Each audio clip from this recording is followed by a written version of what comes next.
Vamos estudar a Bíblia? Voltando para Apocalipse, mais um pedacinho, de Apocalipse. Quero convidar você a abrir a Bíblia em Apocalipse, capítulo 13. Nós vamos ler dos versos 11 a 18.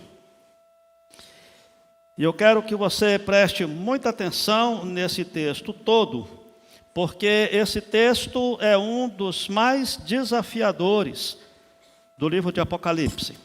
O que mais tem gerado polêmica, controvérsia, discussão, é esse texto.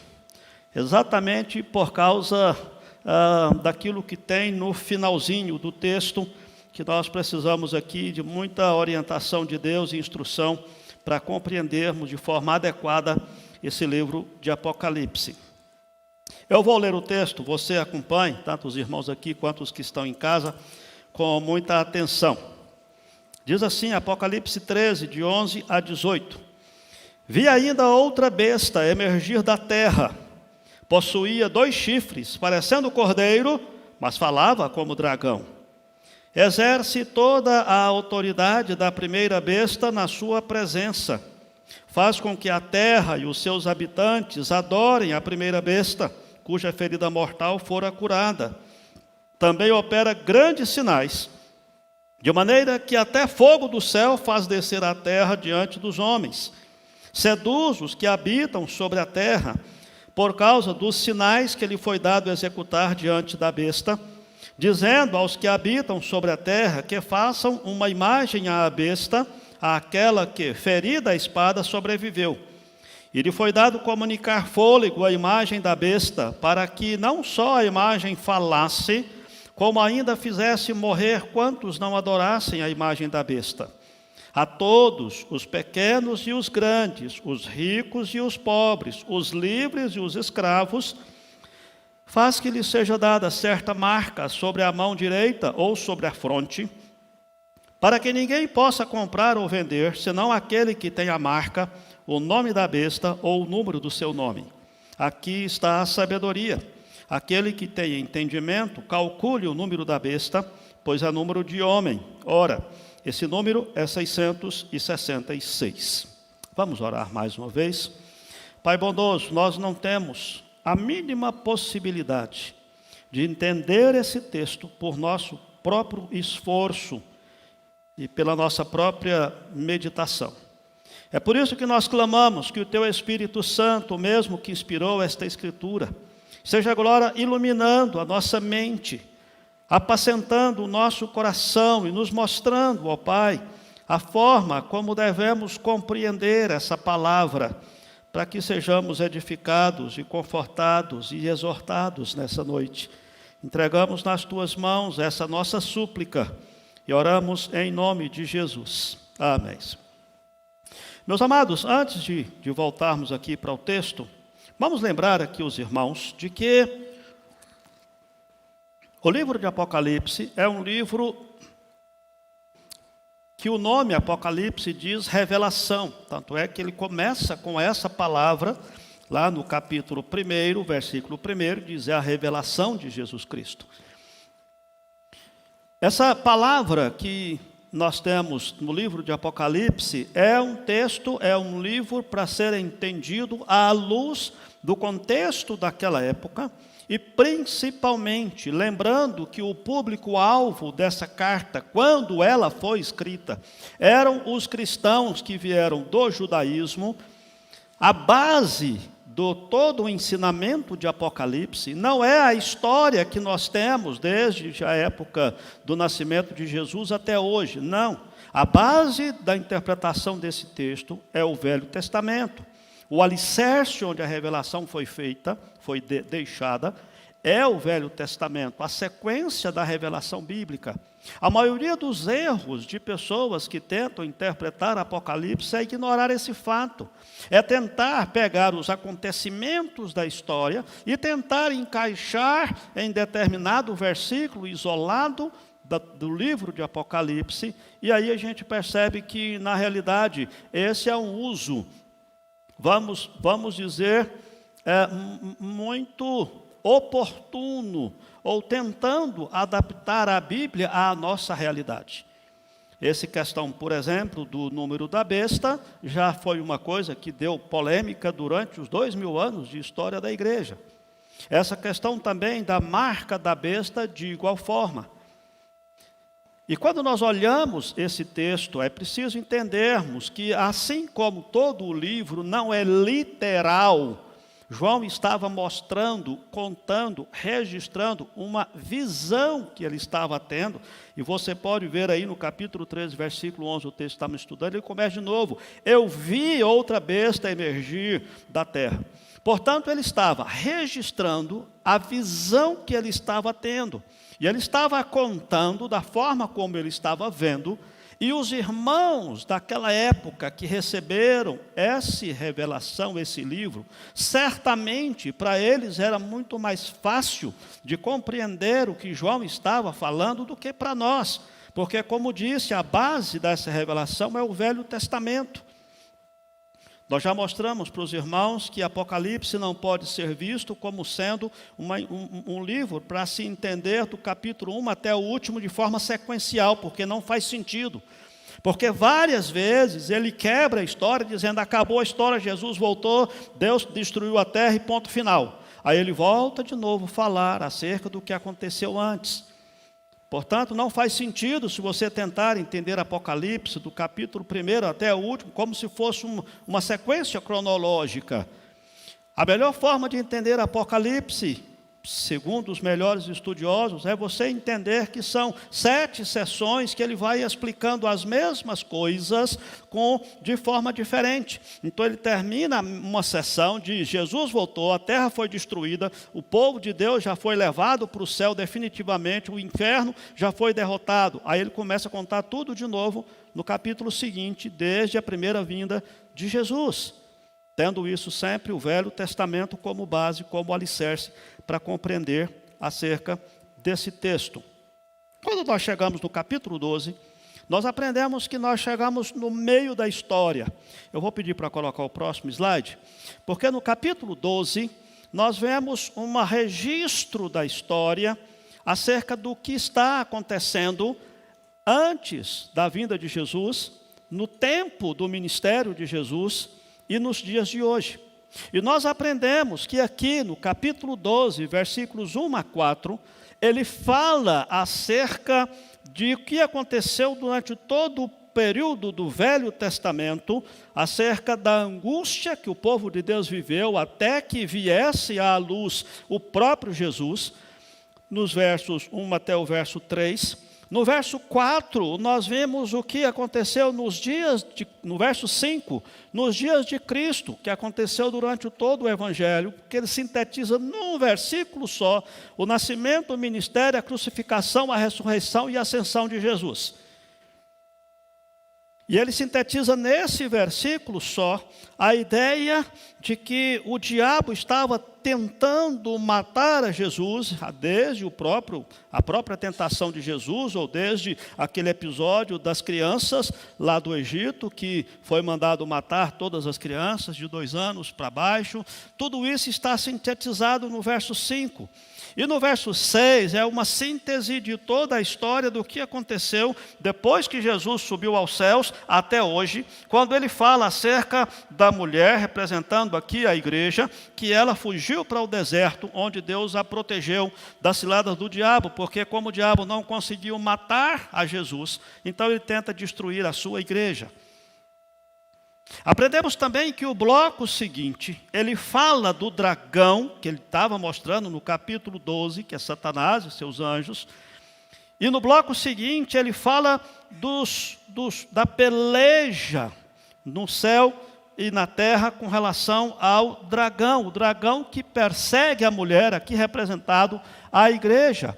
Nos versos 12, ele mostra essa descrição na época de Jesus, a partir do capítulo 12 até 7 até o 12. E no capítulo 12 ele fala da perseguição dos crentes, coisas que acontecem aqui nesse período da igreja presente, do tempo em que nós estamos vivendo.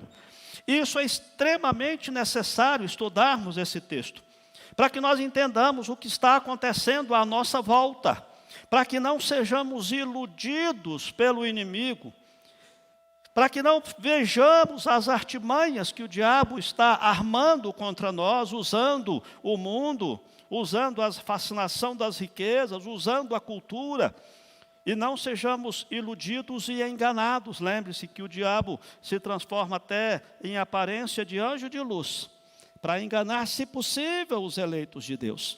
E nós precisamos estudar isso e ficar atentos. No capítulo 13, nós aprendemos de que essa perseguição de Satanás com crentes tem dois braços, dois auxiliares, duas vertentes. No estudo passado, nós aprendemos acerca do braço político de Satanás, que foi a primeira parte do capítulo 13. Nós aprendemos que todos os governos humanos, com as suas leis injustas, com a sua corrupção, com o seu procedimento a favor de tudo aquilo que é contrário a Deus, na verdade não é uma coincidência, é um complô do inferno contra Deus, tentando atacar a igreja para poder ofender, para poder atingir a santidade de Deus. Não se iludam, quando você ver aí nessa cultura nossa, por exemplo, essa questão de ideologia de gênero, essa questão da ofensa à família, essa questão do desprezo de tudo que diz respeito a Deus, essa apatia que as pessoas têm contra Deus, essa supervalorização da ciência, como se fosse absoluto, acima mesmo de Deus, tudo isso é promovido pelo diabo. É um complô do inferno contra Deus, atacando a sua igreja. Quando nós olhamos a história, nós podemos ver que quando essa carta foi escrita, certamente essa besta que emerge do mar, que é o braço político, se referia, obviamente, ao Império Romano, que estava naquela época dominando com grande devassidão e perseguição aos cristãos. Mas isso veio durante toda a época dos pais da igreja, durante a época da Idade Média, durante essa época presente em que nós estamos vivendo.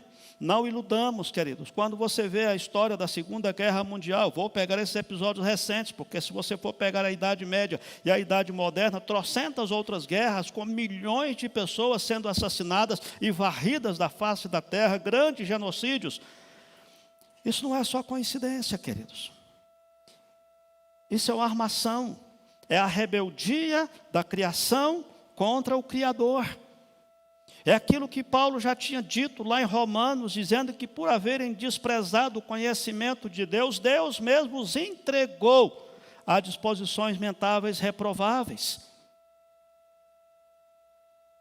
E agora nós chegamos nesse nosso texto, onde fala do braço, vamos dizer, religioso, do ataque do Satanás contra a igreja. Mas pastor, mas braço religioso? Sim, é isso que o texto está dizendo.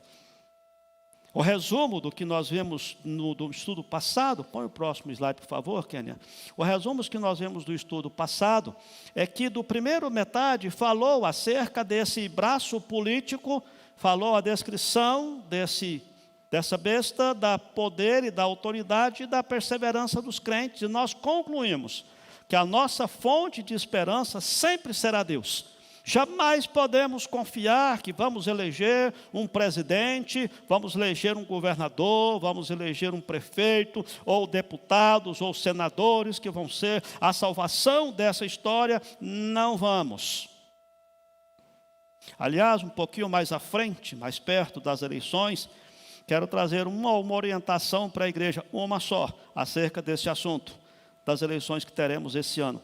Não nos iludamos, não aparecerá um salvador da pátria, politicamente falando.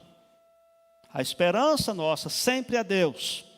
Não importa quem seja o nosso governo, da opressão, não importa se você fala do governo corrupto do Brasil, ou do governo opressor lá da China, ou de qualquer Estado islâmico que faz a decapitação dos cristãos. A nossa esperança sempre será Deus. E concluímos no estudo passado de que a nossa vocação é a perseguição. Como assim, pastor? Sim. Paulo sintetizou isso dizendo: todos quantos querem viver piedosamente em Cristo Jesus serão perseguidos. Ponto final. Aqui nesse mundo estaremos sempre lutando contra a perseguição. Estaremos sempre perseguidos. Lembre-se que o nosso exemplo é Jesus, que como ovelha muda foi adiante dos seus opressores, e não disse uma só palavra, mas sofreu em nosso lugar. E concluímos que a nossa vitória será sempre pela perseverança. Hoje nós entendemos agora a besta que emerge da terra. Vamos lá então para o nosso texto. Quero lembrar os irmãos que quando você vê a palavra besta, a conotação que nós temos é de um monstro esquisito, né? Tipo aquele lá do filme do Godzilla, né? Um monstro esquisito, etc. Uma coisa. Não, besta que está dizendo aqui é fera selvagem. É fera selvagem. É impressionante que talvez a imagem mais parecida com os monstros, aquelas coisas todas lá, seja a imagem do próprio Jesus, do próprio Deus. Porque ele diz que saía uma espada da sua boca, saía fogo dos seus olhos, etc. Sentido figurado, queridos. Nós não devemos olhar para isso, e alguns irmãos, alguns crentes têm medo de ler Apocalipse por causa disso. É uma besta que vem, e aí negócio lá, de que tem 10 chifres, 7 cabeças, aí eu falo, nossa, que trem mais esquisito, né? Não vou nem dormir de noite. Irmãos, era um sentido figurado, essa palavra estava sendo escrita para os irmãos daquela época, de acordo com o contexto deles. Portanto, quando fala besta aqui, não é isso. A besta é uma fera selvagem. E essa é a ideia. Tanto é que a primeira besta, que é a besta que emerge no mar, que são os poderes políticos no decorrer da história, ele no verso 2, que ele era semelhante a um leopardo, com os pés como de urso, boca como de leão. Ou seja, era parecido com as bestas, com as feras selvagens, e essa é a ideia. Por isso, tira da sua mente logo essa ideia de que eu não vou ler Apocalipse, porque eu fico assustado com tanto de coisa. Lembre-se, João estava narrando o que ele estava vendo e colocando em palavras que nós possamos entender e compreender, principalmente para aqueles irmãos daquela época que receberam essa carta. Tá ok? Então vamos lá, deixa eu correr um pouquinho aqui, você vai acompanhando o raciocínio, tá bom? Aqui né, também vai me ajudando ali no slide. A primeira informação que o texto traz acerca desse braço religioso de Satanás é que essa besta que emerge da terra, ela emerge como um falso profeta. Preste atenção nisso. Não é um monstro simplesmente que ninguém vai dar moral para ele, que todo mundo vai sair correndo. Não, pelo contrário. É um falso profeta que vai atrair as pessoas para si. Ele diz aí no verso 11 e 12, eu vi ainda outra besta emergir da terra, possuía 2 chifres, parecendo um cordeiro, mas falava como dragão. Exerce a autoridade da primeira besta na sua presença, faz com que a terra e os seus habitantes adorem a primeira besta cuja ferida mortal fora curada. Não é um falso profeta, não é um monstro do qual todo mundo corre, mas é algo sedutor. É algo que fala bonito, é como um cordeiro. Lembre-se que a principal estratégia do diabo é parecer-se com Deus, é parecer-se com Cristo. Você jamais vai ouvir um desses mercenários da fé que você ouve na televisão ou na internet, pegar um texto de qualquer outra escritura e falar de forma aberta que ele é o capeta e que você vai para o inferno com ele, porque ninguém ia atrás dele. Mas ele vem apresentando-se como representante de Deus, usando a palavra de Deus, vem parecendo o cordeiro. E essa é a ideia. Essa parte agora representa exatamente a parte do ataque da igreja do ataque do diabo contra a igreja através da falsa religião. E não só da falsa religião, mas também do falso ensinamento através da ideologia que se prega por aí. Se você pegar, por exemplo, As ideologias no decorrer da história, você pode pegar na própria época em que Apocalipse foi escrito, o culto do imperador. Porque todos os imperadores romanos, eles acabaram adotando para si o título de César, de divino, e exigia a adoração. E o grande problema dos cristãos é que eles não aceitavam dizer César é Senhor, porque para eles Jesus é Senhor. E eles foram perseguidos, maltratados, espancados, jogados lá no Coliseu Romano às feras. Eles foram mortos porque eles jamais admitiriam que César é Senhor, mas que Jesus Cristo é o Senhor. E a falsa religião vem exatamente mostrar e tentar demover da cabeça das pessoas, da cultura das pessoas, a ideia de Deus. Portanto, quando falamos de falsa religião, nós falamos de qualquer sistema ideológico que tira Deus da equação. Você pode pegar o comunismo, você pode pegar o socialismo, você pode pegar o nazismo, o fascismo, qualquer sistema que é político, mas que parte do princípio de que Deus não faz parte de absolutamente nenhuma participação na história da humanidade. Você pode pensar até no cientificismo. Não, porque a ciência já provou que Deus não existe. Que, aliás, para mim, a maior prova de que Deus existe, que até os ateus tentam provar que Deus não existe. Por que quem não crê em Deus tem essa birra de provar que Deus não existe? Eu não creio que existem vida em Marte, nem marcianos, ETs aqui na Terra. Bom, se eu não creio, para que eu vou fazer tanto esforço para provar que não existe? Obviamente que não. Mas quem é ateu vive tentando provar que Deus não existe. E essa é uma prova de que Deus existe. É que quem não crê nele tenta provar que ele não existe. O texto de Eclesiastes diz que Deus colocou a eternidade no coração do homem. Não tem jeito, gente.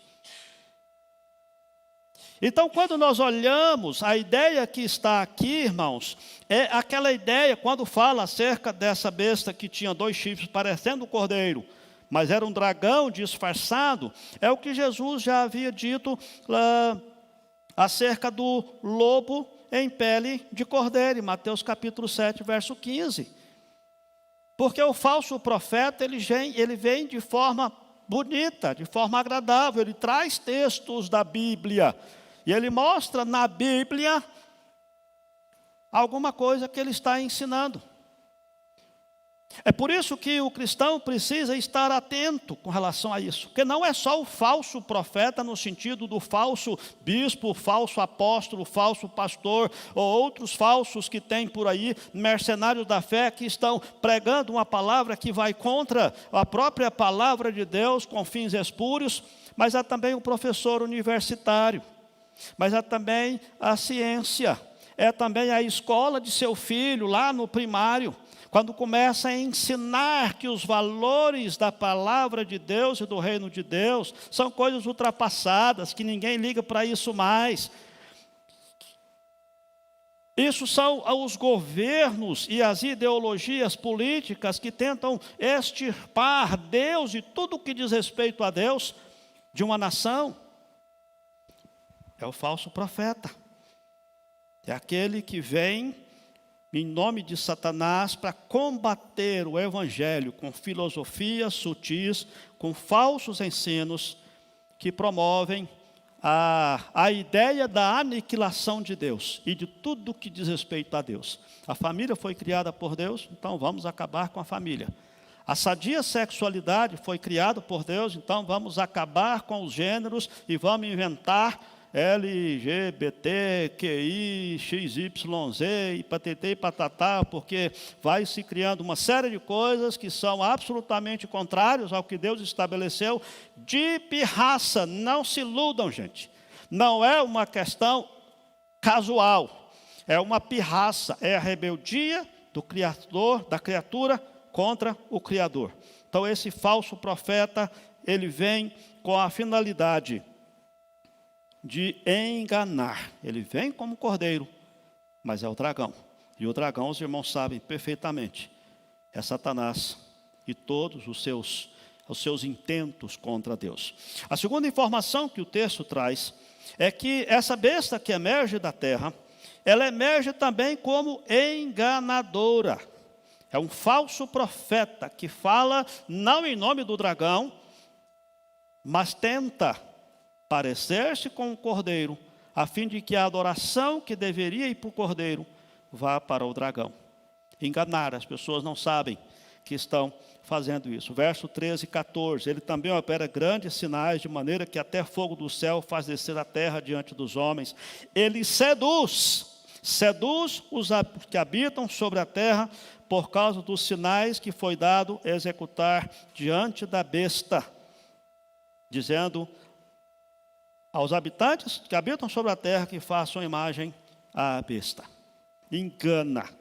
João adverte que esses falsos profetas, as falsas ideologias, vão falar enganosamente para levar as pessoas a servir ao dragão e não ao cordeiro.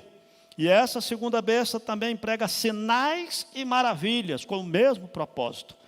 Lembrem-se que Jesus já tinha alertado como isso, quando fala acerca da volta dele, da vinda do julgamento. As pessoas vão reclamar, dizer, mas Senhor, em teu nome nós expulsamos demônios, fizemos milagres, e Jesus vai dizer, eu nunca conheci vocês. O apóstolo Paulo também já tinha nos alertado sobre isso. Por exemplo, em 2 aos Coríntios, o apóstolo Paulo fala acerca da sua credencial para o ministério. E ele diz assim, 2 aos Coríntios 12, ele diz assim, pois as credenciais do apostolado foram apresentadas no meio de vós com toda a persistência, por sinais, prodígios e poderes miraculosos. O que Paulo estava dizendo? Quando uma autoridade chega diante de você, um policial, um juiz, alguém assim, ele vai mostrar a credencial. Ele vai tirar uma carteira e diz, aqui está a minha credencial, como delegado ou como juiz. Paulo está dizendo que as credenciais do apostolado dele eram esses milagres, eram os sinais, eram as maravilhas. Ele está dizendo isso aqui. Agora preste atenção. O mesmo apóstolo Paulo disse isso. Mas quando chega em Gálatas, se você virar a página um pouquinho, só uma página, você vai perceber na sua Bíblia, que em Gálatas, Paulo diz assim, ainda que nós, ou mesmo um anjo vindo do céu, vos pregue evangelho que vá além do que vos temos pregado, seja anátema, maldiçoado. Anátema quer dizer amaldiçoado, desprezado, desconsiderado. Assim como já dissemos, e agora repito, se alguém vos prega evangelho que vá além daquele que recebestes, seja anátema. O que Paulo mostrou? Que quando a Bíblia não estava escrita, quando o cânon não estava fechado, as credenciais do apostolado, que mostravam que ele era um homem de Deus e falava em nome de Deus, eram os sinais e as maravilhas. Mas a partir desse momento, o próprio apóstolo Paulo diz que as credenciais agora são outras. Não importa se numa igreja X, se no centro espírita, se num terreiro de macumba, não importa onde possa estar havendo curas e sinais e coisas extraordinárias. O critério para se saber se a pessoa fala em nome de Deus é a palavra de Deus e não os sinais. Um dos itens da enganação dessa besta, desse dragão, é exatamente fazer grandes sinais. E percebam que os grandes sinais que ele cita aqui, gente, são os mesmos sinais que os judeus, os irmãos que vieram do judaísmo, estavam conhecedores do Velho Testamento. Vejam que antes ele tinha falado acerca das duas testemunhas, se referindo a Elias e a Moisés. Não vamos voltar lá, que já estudamos esse texto. Pois ele cita a mesma coisa aqui, dizendo que essa besta iria fazer sinais a ponto de fazer descer fogo do céu diante dos homens, que foi o que aconteceu com Elias e os 400 profetas de Baal, a ponto de fazer maravilhas, como Moisés fez diante de Faraó. A estratégia do diabo é imitar as coisas de Deturpar as coisas de Deus e enganar as pessoas. para que elas possam, quem sabe, adorar a besta e não ao Cordeiro. Deixa eu dizer uma palavra aqui com muito amor, com muito carinho e muito temor, mas também com muita honestidade e sinceridade.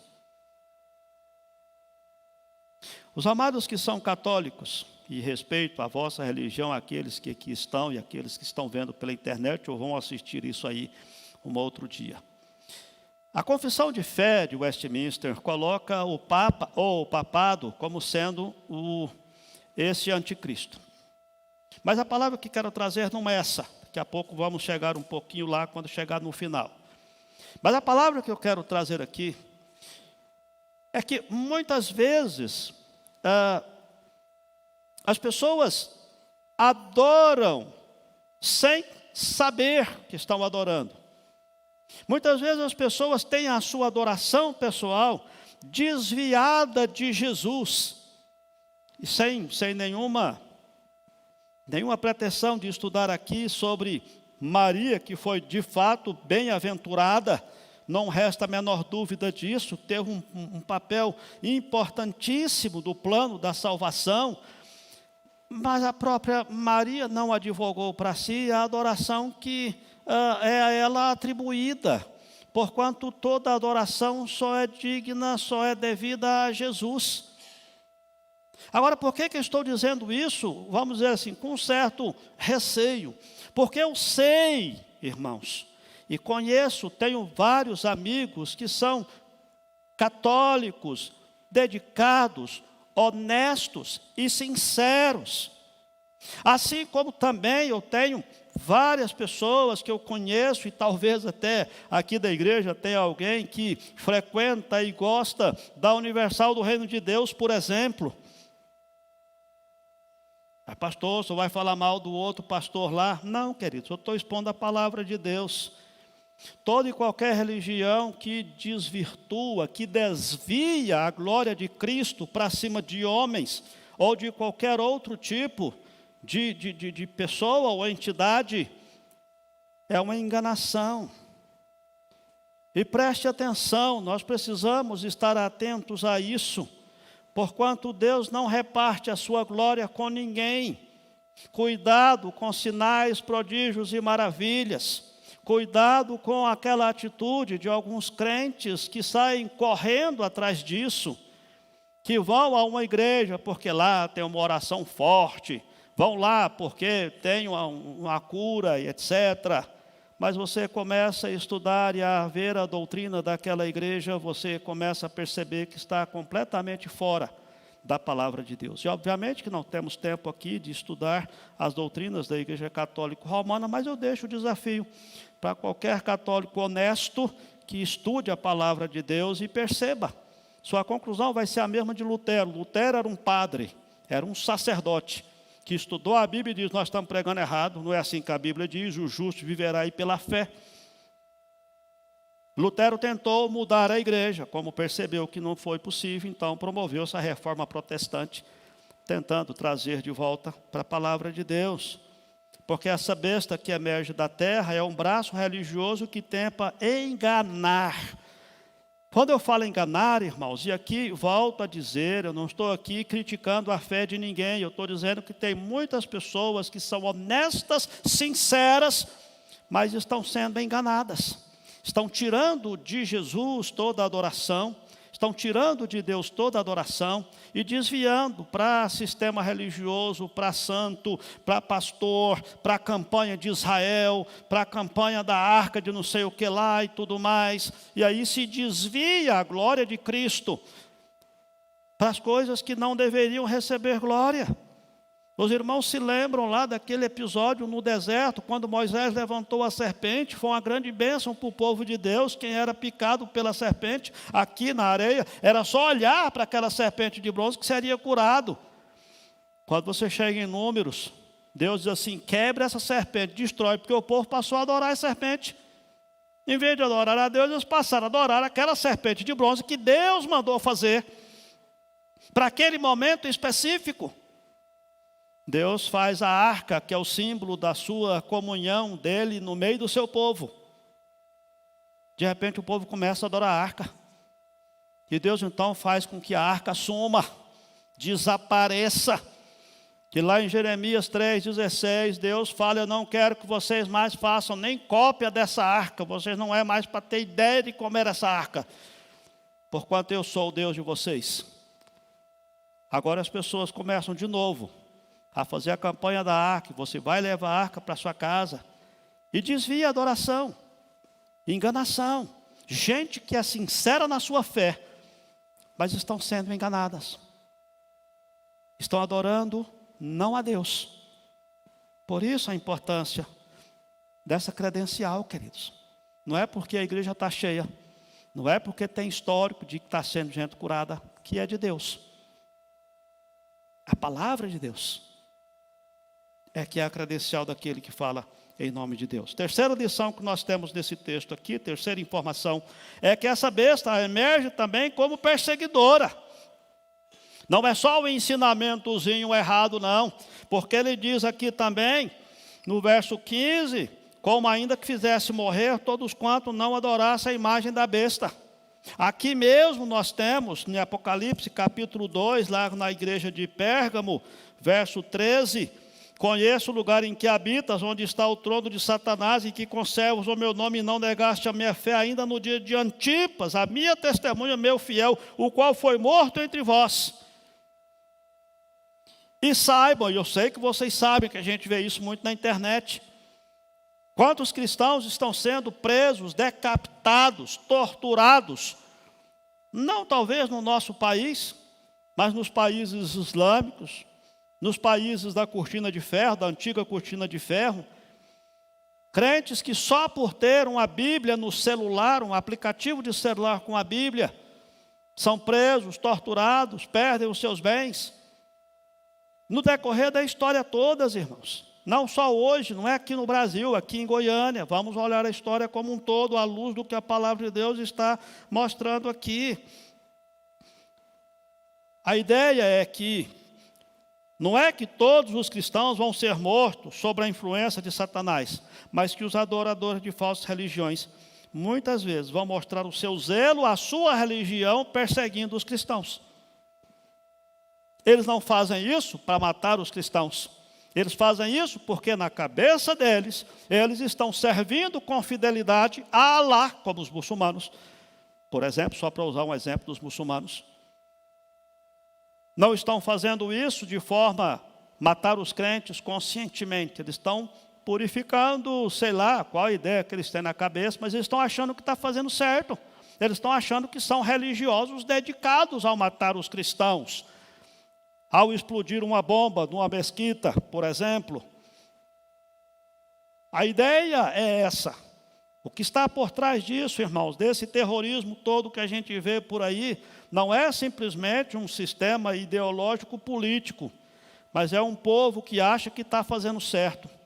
É um povo que acha que são crentes em Alá, no caso, muito dedicados, sendo dispostos a morrer por isso e a matar por isso.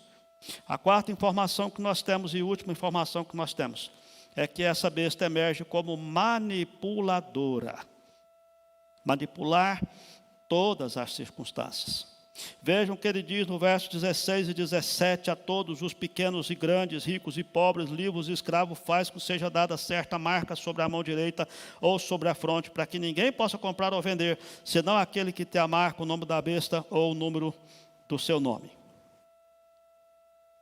Esse texto deu muito problema para nós, há uns 30 anos, mais ou menos. Os irmãos mais velhos lembram, quando surgiu a tal da nova era, né? Tinha começado a surgir o código de barra nos produtos, e virou um pandemônio no meio dessas crentaiadas que esse negócio. Porque código de barra era coisa do capeta, como é que faz, como é que você vai comprar um negócio, e que daqui uns tempos só quem tiver um chip na mão, aqui debaixo da pele, porque aí quando você for no supermercado comprar, você pega o produto, o leitor do chip, já faz as contas, já debita da sua conta lá no seu banco, portanto só você pegar e levar para casa, e isso é coisa do capeta. E nós tivemos sérias dificuldades com isso. Porquanto em alguns círculos religiosos começou-se um alvoroço dizendo que caneta Bic, Pepsi Cola, Coca-Cola, tudo isso era coisa do capeta, que era coisa da nova era e não sei o que lá. Meus amados, prestem atenção, esse texto foi escrito mais ou menos no ano 90, para o povo que vivia no ano 90. Obviamente que para todos os cristãos, porquanto é palavra inspirada por Deus.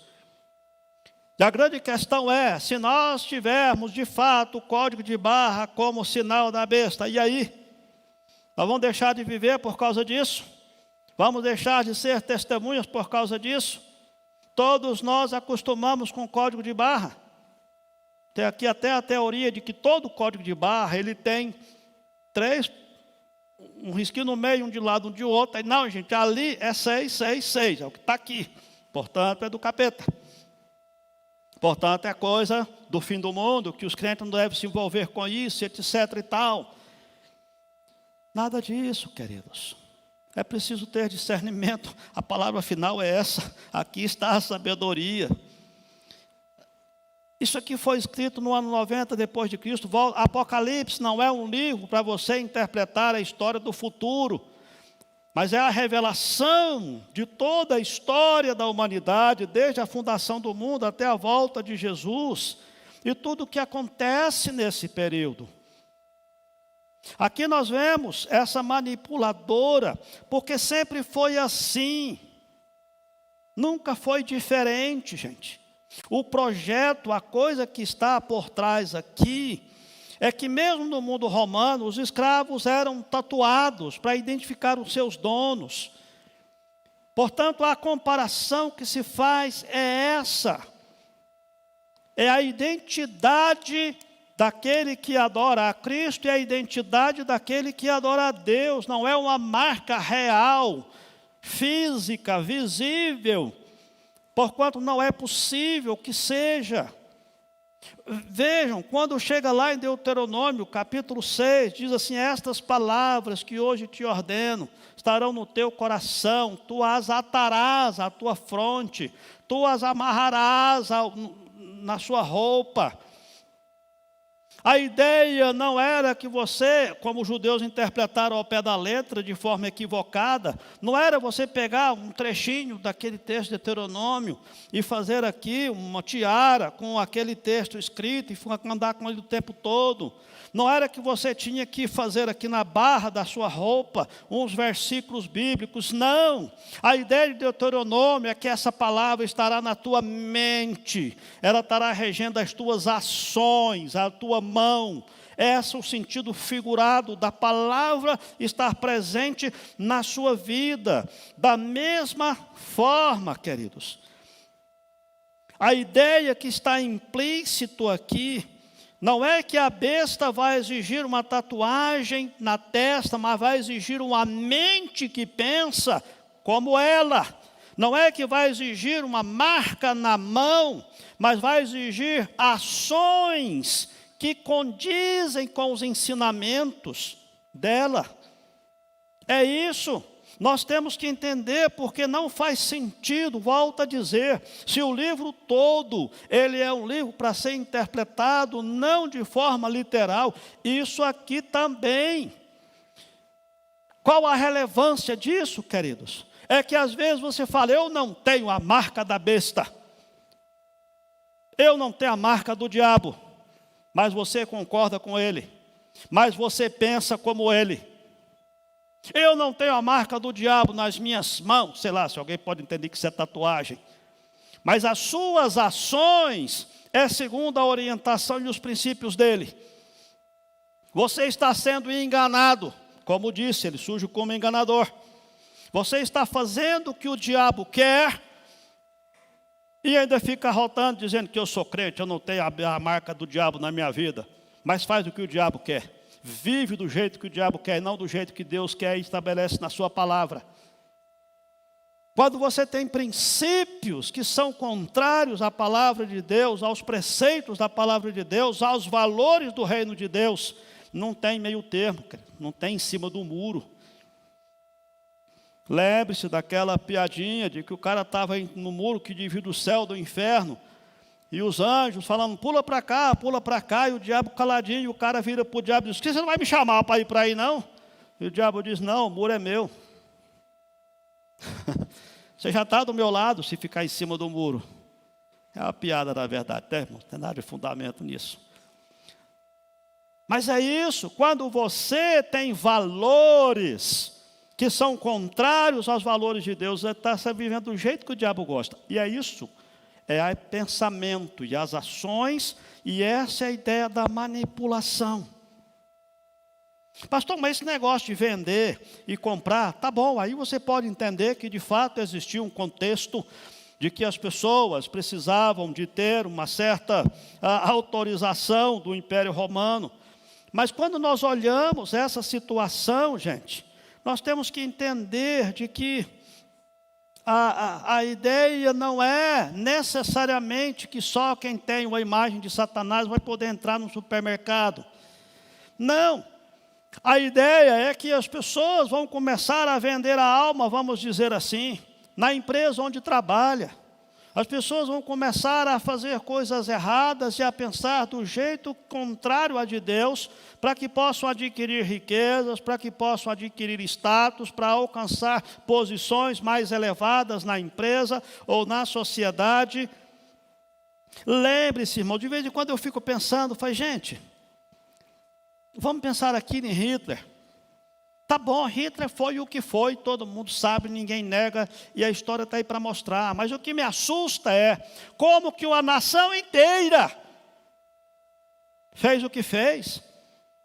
Hitler não agiu sozinho. Ele conseguiu convencer toda a liderança de uma nação, toda uma nação.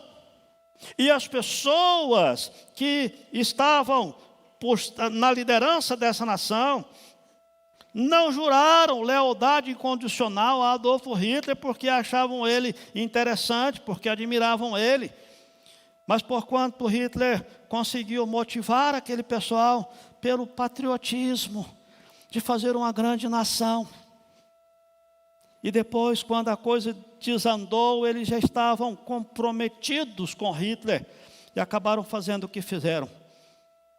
E alguns documentários que a gente assiste é que quando os aliados conquistaram a Alemanha, eles fizeram questão de pegar o povo alemão, fazer filho lá nos campos de concentração, e o próprio povo alemão ficou assustado, abismado de ver o que aquela nação estava fazendo, em nome deles.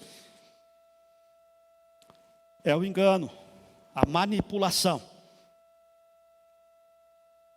E tomem cuidado, porque isso está mais perto de nós do que nós podemos imaginar. A marca da besta envolve uma escolha entre o mundo e Cristo. A marca da besta envolve uma escolha entre seguir os preceitos de Deus e seguir os preceitos da nossa cultura, do nosso mundo. Essa é a ideia implícita aqui. Vejam que lá no capítulo 7, ele já tinha dito no verso 3, não danifiqueis nem a terra, nem o mar, nem as árvores, até selarmos na fronte os servos do nosso Deus. O servo de Deus tinha também um selo na fronte. Não é literal, queridos. Lembrem-se disso. Apocalipse, você não pode olhar de forma literal, é uma palavra simbólica. Mas o selo na fronte dos servos de Deus é fazer com que os servos de Deus pensem como o próprio Deus e, consequentemente, ajam de acordo com a palavra de Deus, em fidelidade a Deus. E isso implica em sofrer, isso implica em sofrer perseguição, isso implica em você não ir para frente em alguma profissão que você tenha por causa da sua fidelidade a Deus. Talvez até ser perseguido literalmente. Essa é a ideia presente aqui nesse texto. A conclusão final que nós temos está no verso 18. Aqui está a sabedoria. Se os irmãos assistirem um filme chamado Operação Valquíria,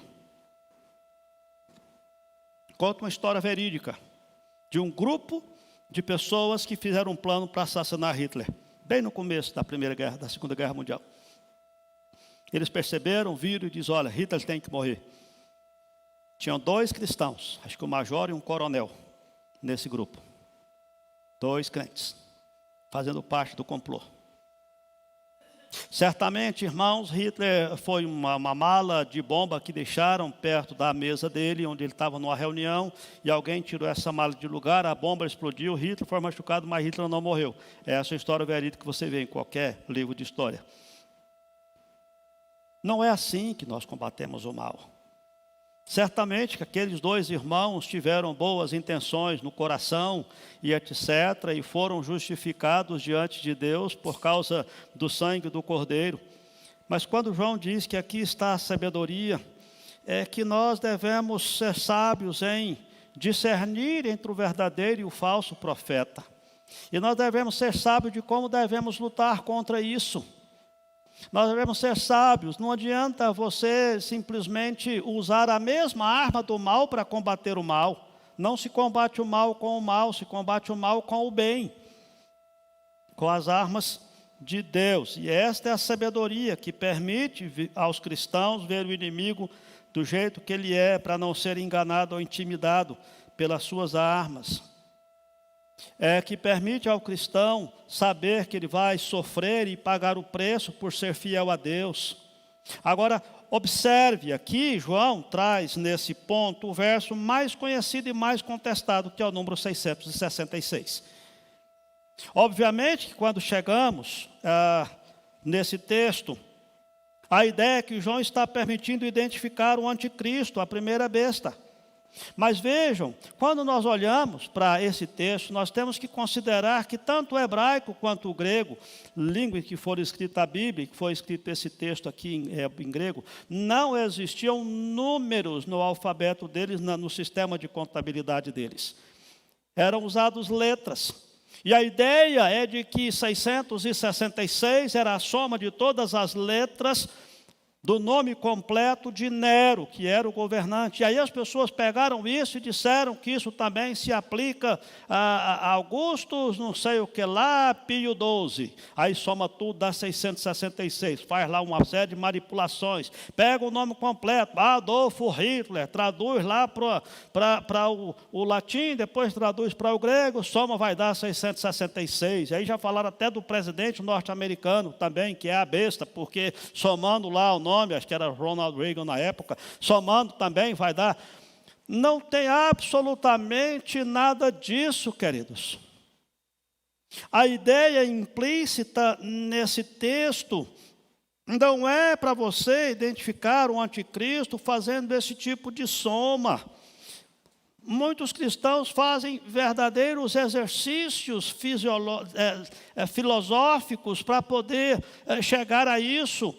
Para dizer, está vendo aqui, ó, se você somar não sei o que lá, tantos anos, mais tanta coisa, vai dar isso, vai aquilo. Pronto, fulano é o anticristo. Se fosse tão fácil de fazer assim, ele não dava essa dica. Porque o anticristo vem para enganar. Como o falso profeta, não é tão simples assim. Aqui, nesse texto, nós vemos a ideia, pode até ser Nero, pode. É uma das possibilidades de se referir a Nero, que era um imperador que regia na época a perseguição aos cristãos e que promoveu o culto ao imperador.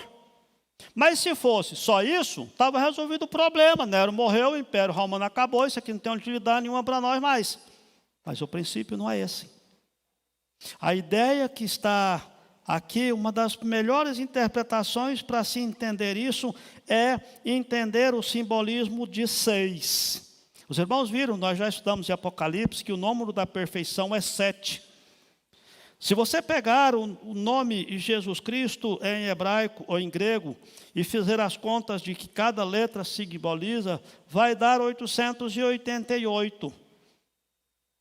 Talvez pudesse estar na mente de João essa ideia que o número da perfeição é esse, e a besta, o diabo, os seus anjos, o falso profeta, ele vai se parecer com Jesus, mas vai estar aquém. É 6, não é 7.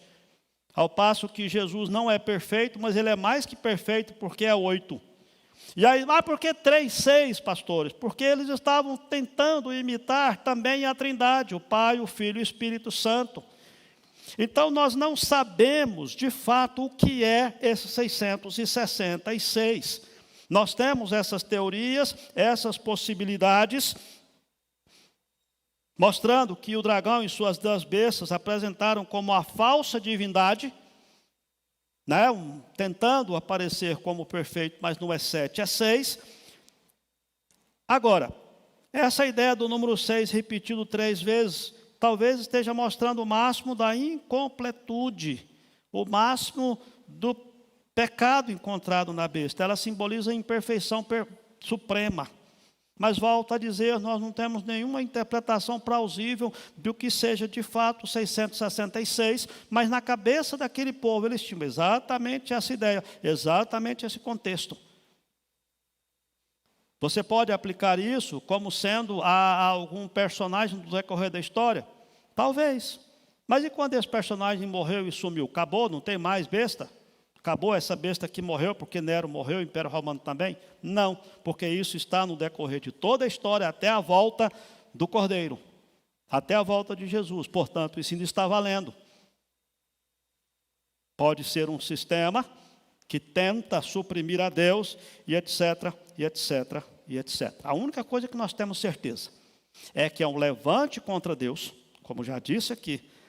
E temos certeza também que lá no capítulo 19, no versículo 20, ele diz que a besta foi aprisionada e com ela o falso profeta, que com sinais diante dela seduziu aqueles que receberam a marca da besta e eram adoradores da sua imagem, e os dois foram lançados vivos dentro do lago do fogo que arde, do lago que arde com fogo e enxofre.